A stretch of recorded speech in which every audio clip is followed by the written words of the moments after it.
Los Angeles, California, for an exciting night of professional boxing, all brought to you this evening by Oscar De La Hoya's Golden Boy Promotions.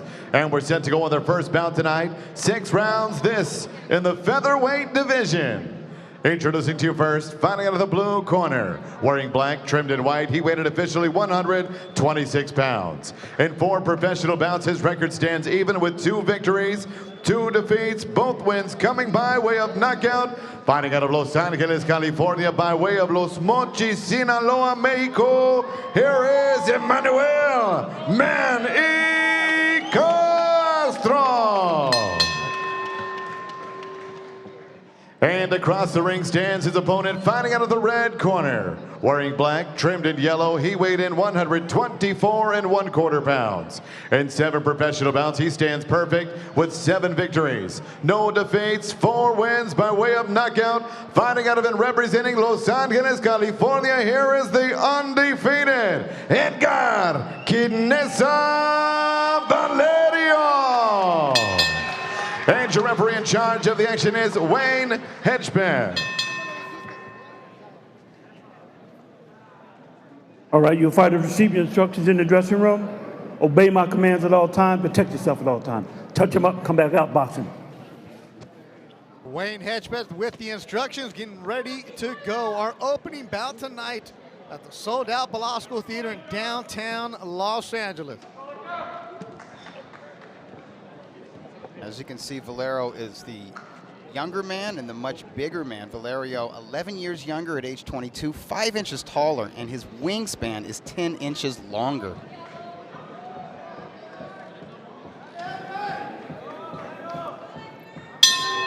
Bell rings, we're underway. This one, 6 rounds in the featherweight division. Edgar Valerio, there you see with his name across his belt, black and gold trim. Take on southpaw Emmanuel CASTRO. Manny goes by. Valerio 7-0, 4 KOs. Steve mentioned in an opening, he's back with his trainer, Ricky Hesia. Had a fight recently where they split up, and he went and worked with former world champion Pocket Rocket Wayne McCullough. But Hesia, Steve, as you wrote extensively on UCN Live, this is a group, a fighter and a trainer that should be together. Well, there's no doubt about it, and you can go throughout history. There are certain fighters and trainers that certainly have a chemistry, and it's something that is very hard to develop. And in talking to Edgar Valerio during that 4 or 5 month period of estrangement, he'll tell you that he was a little bit of a lost soul as related to boxing. I didn't want to get the details too much. We said, you know, it's misunderstanding. When you say misunderstanding, it's boxing. Usually it's about money. And that's why you guys talk about that subject. And I just say a misunderstanding. Yeah, they misunderstood what percentage he was going to get. And as soon as Ricky Hesia got his 10% and a written contract, they started to understand each other much better than they had before.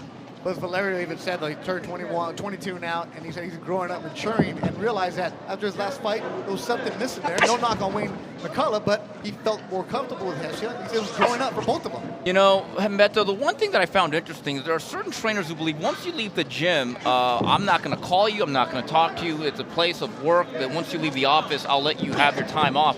Ricky Hesia is certainly a very hands-on trainer, and Edgar Valerio told me that he missed those evening phone calls when they'd go over their sparring sessions or just generally to talk about the philosophy of boxing. Valerio in the black, the orthodox fighter, landing the bigger shots here in the opening round against Emmanuel CASTRO, who's 33 years old. 2-2 in his career with 2 KOs. His last fight, CASTRO injured his ankle in the 2nd round, continued to fight with the distance. That was against Titus Williams in December last year. Was suspended because of the injury, and the commission said you have to. He said it was broken. He continued to fight in that fight after he floored him in the 1st round. That says something about his character. Went to Lincoln High, did CASTRO here in Lincoln Heights, same high school as Leo Santa Cruz. Valerio from South Central went to Taft High in the Valley.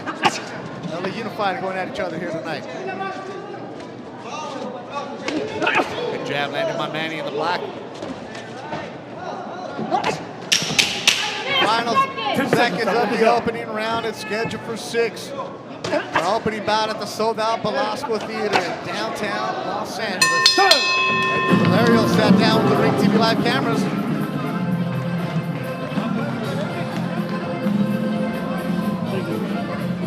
Physically, mentally, and emotionally for the fight. In order to keep myself in shape, it was mainly running, keeping myself well conditioned, eating correctly, living a clean life, staying fit, among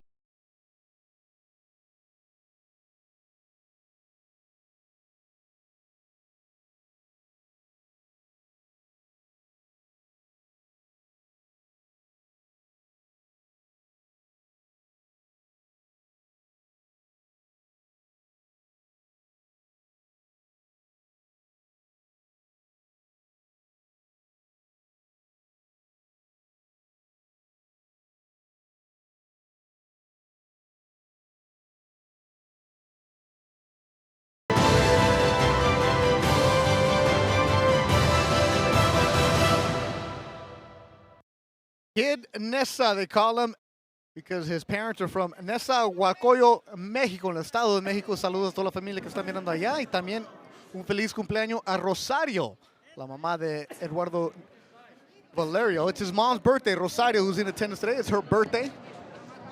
Nessa, from, I can try to repeat that again.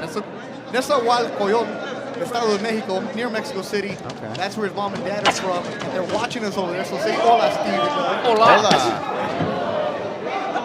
Emmanuel Castro, father of the 10-year-old Julia, has it tattooed on his right forearm. He's watching also. Good scrap breaking out here between these two fighters. Castro is showing he didn't come here to lay down tonight. He is in there, trying to close the distance when he can, and he's letting his hands go when he's in range. Yeah, and he's fought most of this second round out of an orthodox stance. I'm not so sure what type of adjustments Valerio's going to make. I know Hazia, out of the southpaw stance, believes that the big punch, not the straight right hand, he says that as experienced southpaw himself during his own days fighting, he said he could always see the right hand. It was really the left hook, but again, we see the second round. Orthodox stance here for Emmanuel Castro. Edgar Valerio with the black with the yellow. He all over Southern California. He trains with Hessia in his backyard in Whittier, but he goes to get sparring done in Maywood sometimes, and that's where Emmanuel Castro works out of, the Maywood Boxing Club. So they know of each other, but they don't know each other. That's a tough gym. The right hand landed by Castro. No push, no push. I would say right now, Castro is doing the Maywood Boxing Club proud. And against the ballyhoo prospect, a guy who practically dwarfs him. And he's hanging in there. Boxing runs in the family of Emmanuel Castro. His dad really heavily into the martial arts. His brother, Freddie Castro, boxed. Started really taking it serious at the age of 18. But he was running around with the wrong crowd, was shot in the leg twice. Had to undergo 3 surgeries. He was out of it for 3 to 4 years. Setbacks. Finally put his life back in order. Here he is now as a professional trying to make up for lost time. Beto, we have, I believe, a cut over the left eye right on the side of Edgar Valerio. Yeah, it's in the corner. Watch your head. If it does start to dribble blood, it shouldn't dribble directly into the eye, but it's worth keeping an eye on. No pun intended. Right landed by Castro. Manny Castro in the final seconds of the second round, looking good here in a fight that's scheduled for 6 with Edgar Valerio.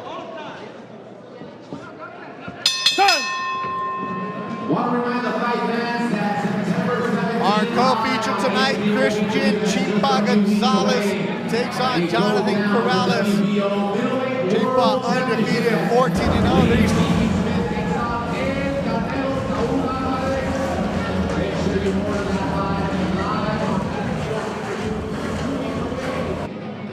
Biggest fight of the year, ladies and gentlemen. Gonzalez walking in with his brother Aldo here and his father, who is his trainer.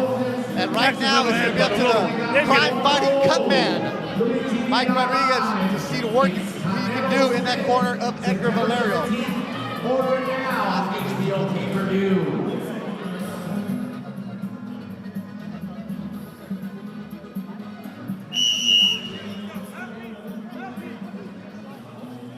Stay there. Pet telling Castro to stay back. Rodriguez, the cut man for Valerio, working on that left eyebrow. He is in the blood business. Also works as a homicide detective for the LA Sheriff's Department. That's literal. And guys, we see the beginning of round number 3, Castro now going back to the southpaw stance. On the southpaw stance, lands that right. Watch your head, watch your head. This is exactly what Valerio said he was expecting from Castro. That coming forward, put the pressure on him. Castro's landing with more frequency in the opening 30 seconds of this third round than he has in the previous 2 rounds combined. No, I do think that the aggression of Castro has really knocked Valerio back on his heels. When we've seen Valerio at his best, he's on his front foot, coming forward, downhill, getting a lot of leverage with his power punches. One thing that Hazio wanted was he wanted his guy to step to his left and be able to throw that left hook against the southpaw. Now, he's in the southpaw stance now. What about Valerio? I think he's being offset and being really thrown off kilter, but I think the physical strength of Castro was able to knock him back on his heels a little bit. And make sure you use the hashtag RingTV Live. Let us know where you're watching on this Labor Day weekend. Sal Sanchez in the San Fernando Valley. He's 1-0 the pro. He's watching. Thank you, Sal. Also, Sal Carrillo driving up on the 710. Stuck in traffic, trying to make it. Watching from his car. That's very dedication. Be very careful, Mr. Boxing Guru. Keep your eyes on the road. Oh, he has a driver. Halfway through the third round, Manny Castro is not laying down. He came here for a scrap. And Valerio momentarily switches to a southpaw stance. You ever seen him do that? This is the first time that I've noticed. I thought he was lining up his left hook over the right jab of Castro. He partially landed it a few times before trying to switch up himself. But he's definitely getting hit more in this round 3 than he did in the previous 2 rounds. 4th fight of the year for Kidnessa Edgar Valerio. The first round knockouts, we were impressed. He smoked him here at the Velasco. Then against Harold Reyes, he went the distance 6 rounds. Now I was like, hey. And Beto, speaking of that fight, Hazio was not in the corner for that fight. He said, it looks like he got knocked back on his heels there. But Hazio did say in that fight he thought technically that his fighter regressed without him, really started to fall back into some prior bad habits. And I think he's having a real tough go of it here tonight. Body shot landed by Valerio. The thing is, Valerio is landing very hard punches. He's not putting his punches together in combination. But I think the fact that Castro was still here, it really speaks to his own toughness, his chin. You know, I think Valerio's figured out one thing. If you're going to open up Castro, you may want to invest downstairs. He's landed some good left hooks to the body here in round number 3. Good fight between Valerio and Castro. Velasco Theater on Labor Day weekend. Oh yeah, now what way to kick off the night right here. How about a round of applause for these fighters right now? La Hoya de Tijuana. Antonio Tony Gutierrez, he's 22-1, takes on Puerto Rico's Jorge Melendez. That's our main event. 5 fights from now, but right now it's a good scrap between Edgar Valerio and Emmanuel Castro. There you see the cut man, Mike working right now. You see Hesia in the corner.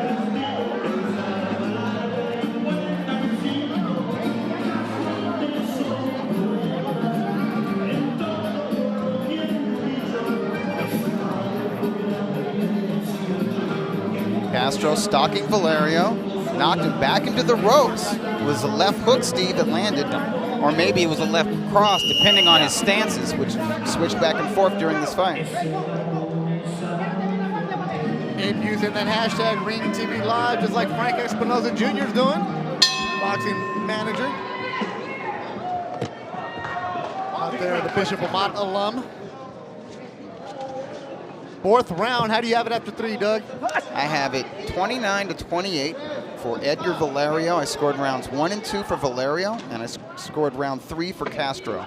And I have the exact same score, except me and Doug differ on the way we scored rounds 2 and 3. I think we're very close. Halfway through, Doug, I think Valerio, there's going to come a time he's going to have to start to step forward and take some of the physical activity away from Castro by backing him up. I agree, and I think he needs to step forward with his jab. To me, he started this fight out a little bit too defensively minded. And I think Valerio is at his best when he's an aggressive, come-forward boxer.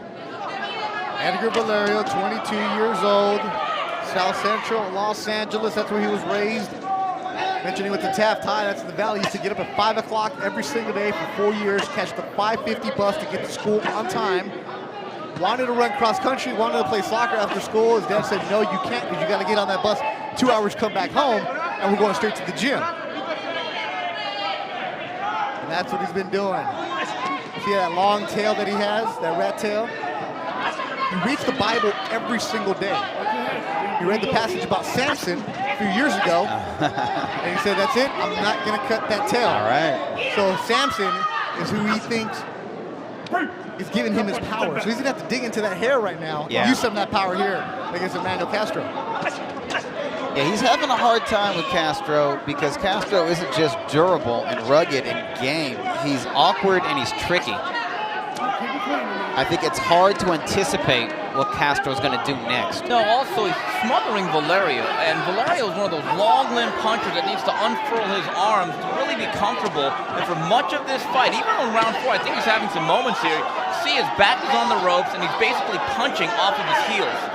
Mentioned the height difference. Valerio 5'11", Castro 5'6". Castro got a nice right cross in while Valerio's back was to the ropes. More blood from the left eyebrow of Valerio, who's in the corner for the first time that I've seen in his 4 fights this year. Left eye is swelling up. He's poking at it. And Manny Castro keeps coming with the pressure. Hit squat on the back of his trunks. What he's doing right now. Steve, I agree with you. Valerio needs to nail Castro at arm's length. The power, the pop comes at the end of his punches. He's got a good left hook and he's got good crosses and body shots in close, but he gets his best leverage when he's fully extended. Doug, I get the sense he's going to have to land something that if it doesn't change the fight, it has to make Castro understand there's a price to be paid, and thus far, he has not landed that shot.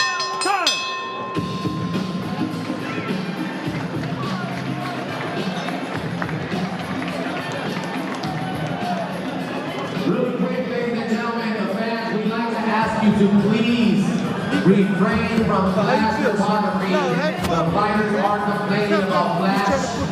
So if you want to take pictures, please turn on your flash. Fighters are complaining commission flash photography. Really distracting the fighters, guys. But no flash photography. Thanks, Joe Martinez. I appreciate that. Right hand here.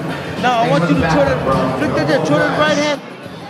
Castro swarming Valerio in his own corner, keeping the younger, bigger, taller, rangier man against the ropes. Not landing all of these punches, but he's keeping Valerio on the defensive. But Doug, it's much easier punching with your momentum coming forward rather than just being knocked back on your heels. A lot of this fight has been fought with Edgar Valerio backing up, circling the perimeter of the rim, and his back to the ropes. Not really conducive to power punching. Ryan Garcia said he's watching these fights. Valerio needs to step it up. Got Monroe, the photographer, on his way. Everybody's watching on the freeway right now.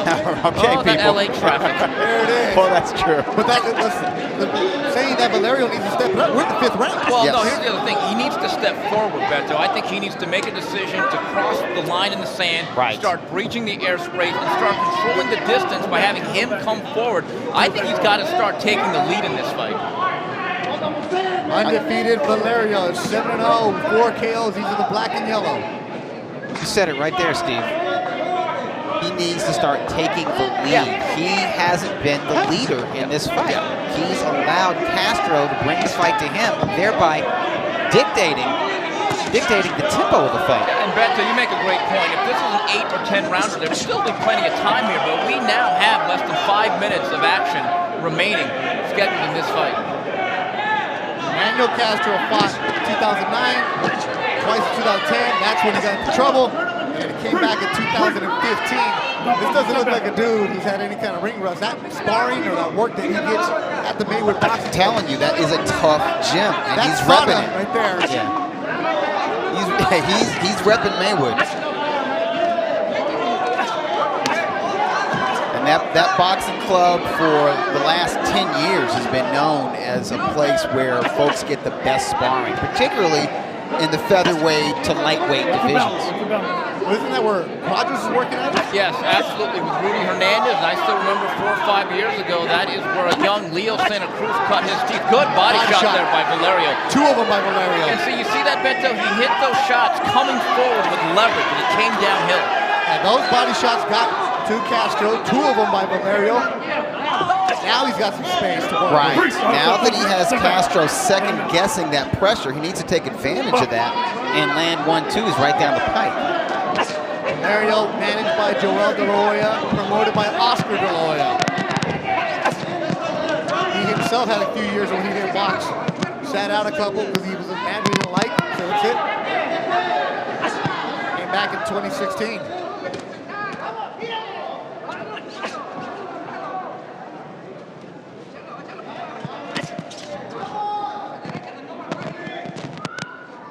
Valerio's dad, Rafael, in the corner also.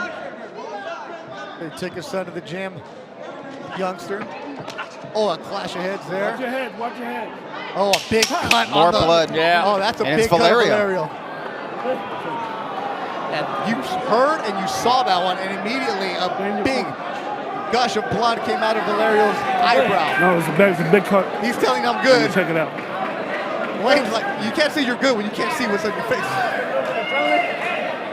Well, he may not be able to feel it, but Wayne Hedgepeth can see it. That's really pouring out. Doctor saying she's stopping it, it's over.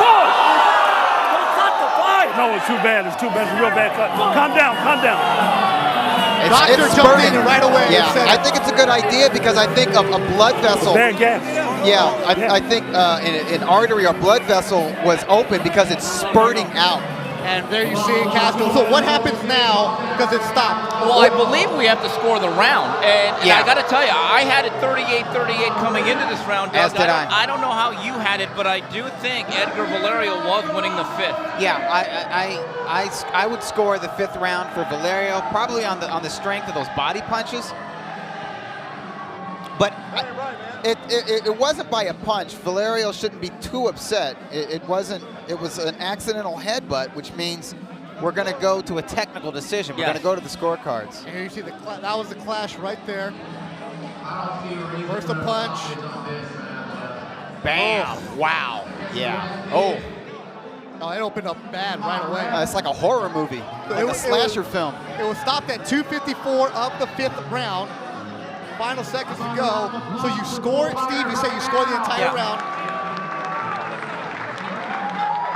You know, guys, this is why so many managers and matchmakers are hesitant to put in young fighters with southpaws, because number one, they're difficult. Number two, stuff like that could happen. But on the flip side, Doug, how else could you get experience unless you actually face them? Exactly. You heard Valerio telling the doctor, don't stop it, don't stop it. That's that attitude you like to have. But oh my goodness. Oof. See that gash quickly.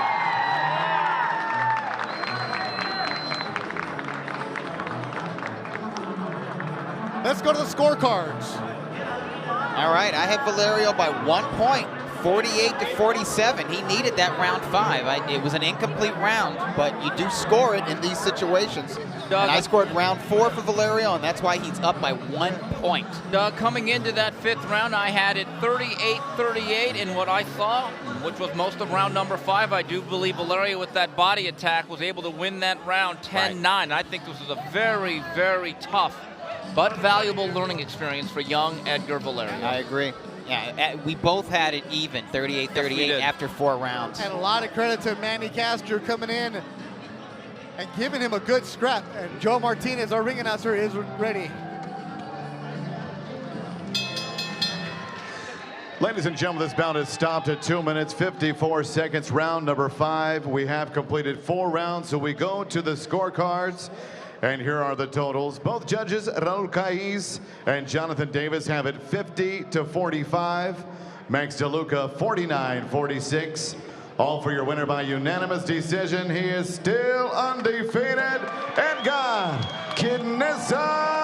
Valerio.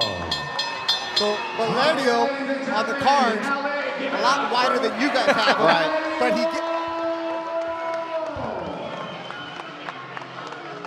But Yeah, he didn't need to sweat out that technical decision as we thought he might have to. But still, he had to deal with adversity. You know, Doug, I think for as high as we are on Valerio, we still have to face this fact. Even though turning pro in 2012, this is basically his, 4th year as a pro, he still only came in with about 6-7 fights. So there's still a lot of time here. I think there was a lot of development that was lost. He took a couple of years off. He is still very much a work in progress. And I think him and Hazy have a lot of work to do in the gym. And also, Steve, to that point, this year, only 8 rounds coming into it. Because the first 2 fights in the first round, just demolishing his opponent. Well, that's the great thing about first-round knockouts is that you look great, you look spectacular, you cause a wave. The problem is you don't get any seasoning out of it. And I think the last 2 fights have been very valuable. But I think moving forward, him and Ricky Hazy understand what they need to do. I think tonight, I'll say this, they learned one thing about a 2-2 record. Never judge a book by its cover. Absolutely not. And Edgar Valerio is actually making his way over here as we're going to talk to him.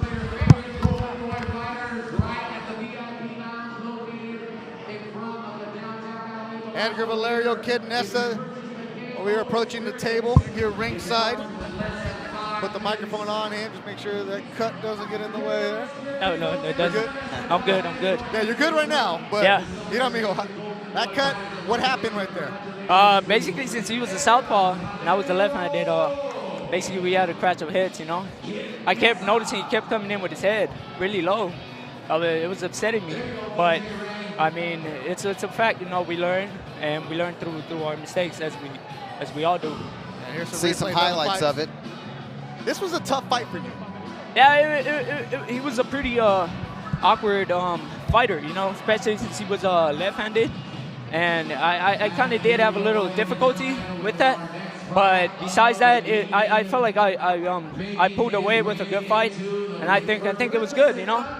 Yeah, it was a fighter who was 2-2. You guys have known each other from the gym. I mean, seen each other. Yeah. But he came in there, and this was, as we've mentioned it before, you only had 8 rounds this year. The first 2 fights, first-round knockouts, last one was 6.